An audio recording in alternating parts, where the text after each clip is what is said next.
I'm building go north. Next page, I guess. Yeah. So I'd like to say Go North is the first immersive maze adventure ever. So ultimately it's a maze game. You explore different mazes trying to navigate your way to the exit. It's also pretty narrative driven, where along the way, the main character has a goal. But I'll talk about it a bit more. It's going to launch on PC and consoles. Has mostly like a single player version, but there's a multiplayer element. And the intended release is Q1 2026. Next. Yeah, so core gameplay, mostly navigating beautiful mazes. There's a vast variety of mazes, from meadows to forests, to mazes in the skies, to endless corridors, all having unique navigational challenges. And within these mazes, still go back, nice. And within these mazes, you find different items that can help you navigate. So there are items like this maze crystal, which flies to the exit and lights up a beam, helping you to kind of have a general direction of where the exit is. There's a bunch of unique items in the game. Next. There are also a bunch of side quests. You find different other maze explorers, you help them do different things. They give you accessories, they give you items, gems. There's a whole, well, yeah. And there are puzzles and dialogue that help tease out the story. Next. Yeah, so game modes. There's a story mode and there's an arcade mode. Next. The story mode has a single player version, where, again, you explore the mazes, you complete side quests, you find Easter eggs, all of that. But also we have like a limited online co-op mode where, like, if you play Journey or Super Mario Wonder, you kind of can see other players that are also exploring different mazes and have like limited interactions with them, like maybe trading items or just emoting. Nothing major, just a way to feel like you're exploring with people. Next. And the story, like I said, the game is based on a story where you play as Dara, a little girl trying to rewind. So in this world, there's a maze god. And if you complete all the mazes, it grants you a wish. Dara wants to complete all the mazes to get her wish. And along the way, she meets other maze explorers. The story is told through dialogue and like cool stuff. Okay, next. And there's an arcade mode where you can explore procedurally generated mazes, single player or multiplayer where you race against other people. And yeah, next.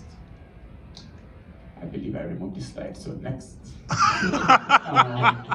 Yeah, so far it's been good.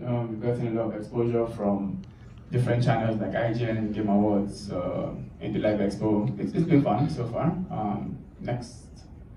And yeah, this is kind of like the timeline. I guess I started building this like last year, and I'm currently in production, and it's going good so far. Next. And I am done, under 3 minutes. Next. Questions? I can take the first one. Single developer, working with a team. Single developer, but I also like contract out some work, like concept art. Yeah. Have you worked on a project before this one? Have I worked on a project? Game project before this one? Yeah, most of my career has been building games, mostly for different clients around the world. Now I'm like, let me build my own thing. Is this your first own project? Like, I mean, like own published, like what you're doing now, like full production, publishing? Technically no. So I built a couple of mobile games that are on the stores.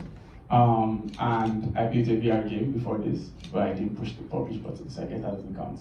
But that was like a 3-year period of my life before now, and this is my second major project that's this big. Why now?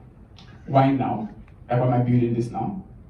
Yeah, you know, what I'm hearing is that you haven't published any games before now. You've done games for other people, you've done experimental. Now you're doing like a proper production that you want. Oh yeah. Why not? So I guess now it's kind of convenient for me in the sense that I can't. So this has always been like my overarching goal here, to build like very good quality games and to kind of showcase that we can build very good quality games for me and sell it. To do that, I need to kind of be able to build this and fund it. I'm not really the sort of person that likes to look for funding or likes to collaborate with people without first proving that I'm worthy of being collaborated with. So I needed to basically have a lot of money first. So I saved up my money from all the other gigs and I'm throwing it on this and hopefully it doesn't work. Ciao. Before I pass it on, traction. What traction do you already have? So wish list.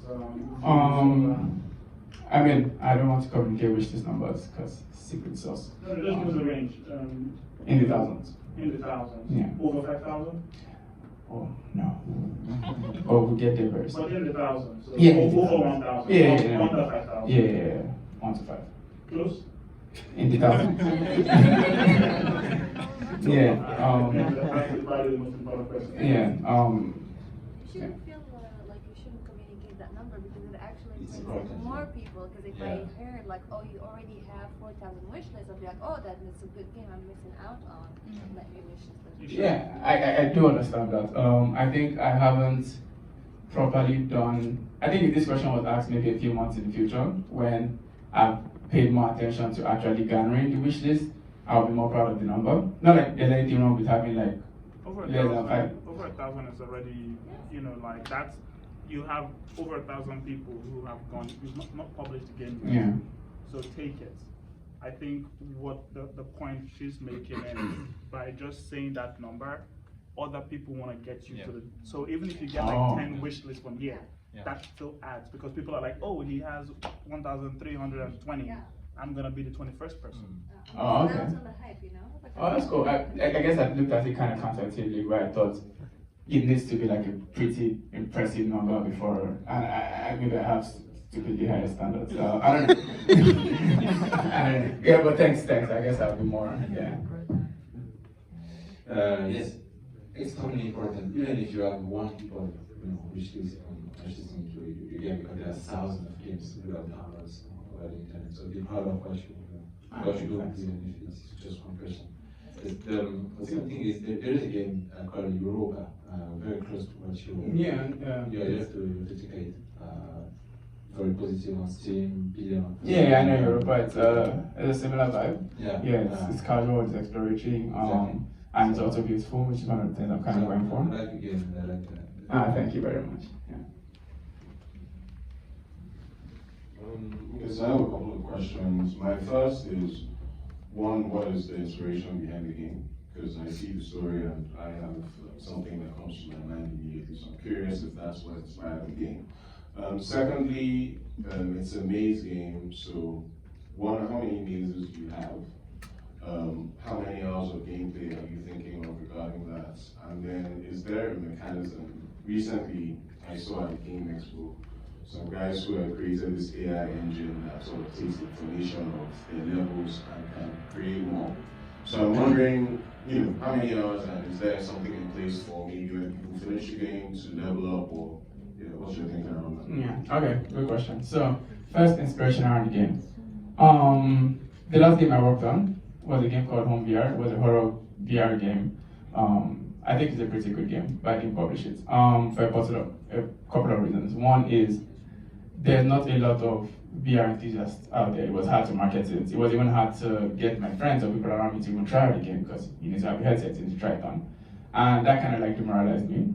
So one of the things I wanted to achieve with this new iteration is to build a game that can be played by a vast majority of people, can be enjoyed by people that are not like hardcore gamers, more of like, again, like the cozy genre. So I was thinking around what are the things I could build around that. And I came up with this. Oh, maze game, exploration, beautiful stuff, all about that. The next question was how many mazes? So there are 5 different maze worlds, and each of these maze worlds are very distinct from each other.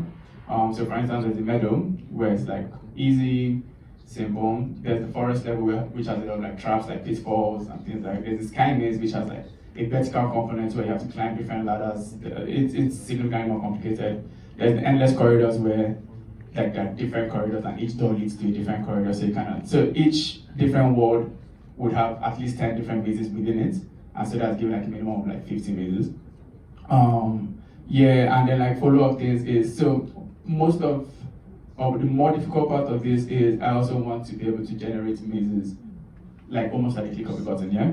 So writing the different algorithms for the different maze worlds has taken a bunch of my time. But right now, like I can generate levels per maze world at the click of a button. So that means that's why there's an arcade mode where users can actually just play endless amount of mazes and like configure it kind of how they want to. The difference that this will have from like the story mode is that there's now like a lot more attention towards like catering to the story mode, adding a lot more elements, a lot more narrative and all of that. So each level in the story mode, actually I start from procedurally generated one. So I generate a level, I'm like, I generate the one that feels right, then I add a lot of like different elements to make it very like bespoke. But underneath it all, I have an engine that I press one button, sexy maze. How is the gameplay? So for the story mode, I expect at least 10 hours. I think it will go significantly more. You haven't played it out yet? I haven't built all the levels out yet. Okay. I wish I had. But also, the thing about me playing it is I also know the way. So a lot of the hours, this 10 hours is assuming you're fairly good at like navigating. If you're not, like some playtests, for instance, some people have spent like for something minutes on a level that may have finished in 5. I don't know what you're doing, but like.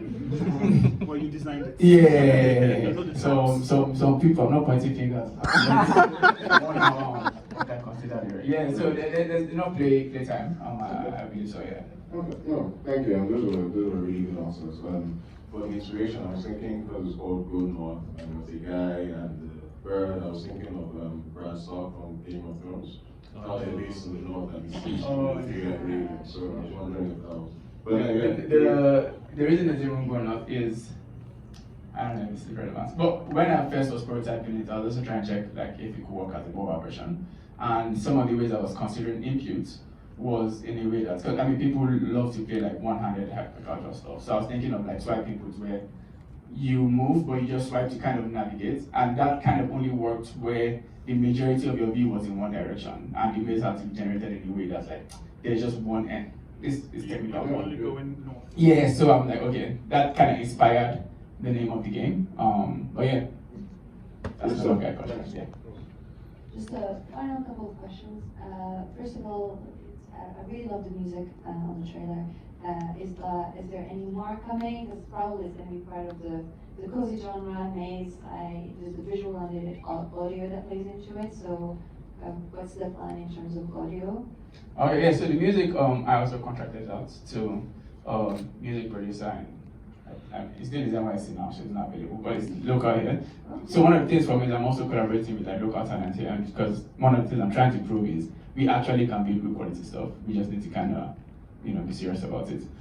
So yeah, there's a bunch of different songs already made for different levels and different maze worlds, and yes, there is that.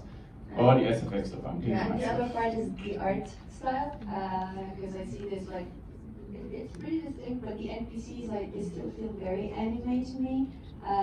So is that like a final design in terms of the art for the NPCs specifically? So for the NPCs, it depends. Yeah, it depends on how much like range I have. So right now they're like this because this is easier for me to generate at like for a vast amount. If I progress better, if maybe I get like I don't want to spend all my money, I could now pay more attention to like designing them. But like you are right, like the main character is designed more like sweet stuff, and they are a bit more like generated, so they don't match exactly. If I have enough range, I intend to make them more like but if not, I most likely will share. Yeah. Okay. Thank you very much.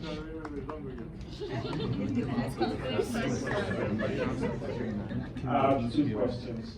Yeah. First, are you speaking to publishers? Deciding. Is a yes or no question? Are you speaking? You're either speaking or you're Oh, am not I speaking? currently? I thought you just the first were like do I plan to? No, I'm not currently speaking. Okay, so you're not speaking. Are you open to speaking to publishers? That's a decided. Yeah. Okay, fine. Yeah, So I you're guess not. it's dependent on. It depends on like like if you need the money or not. Kind of some of the other services are kind of more of a concern, like marketing, PR, QA, as opposed to like just money. Or the money is nice one, guys. That's the money question coming. Capital advisory. Pretty different. I don't really. So what are you pitching for? What? So what are you pitching for? You want the real answer to that?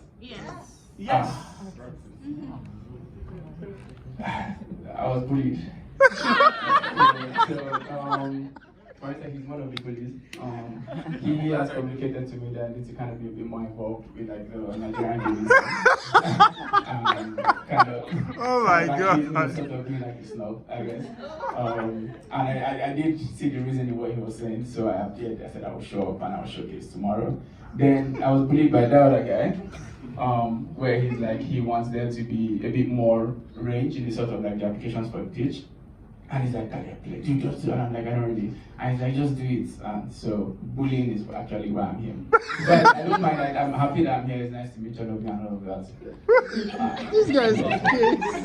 Forgive me.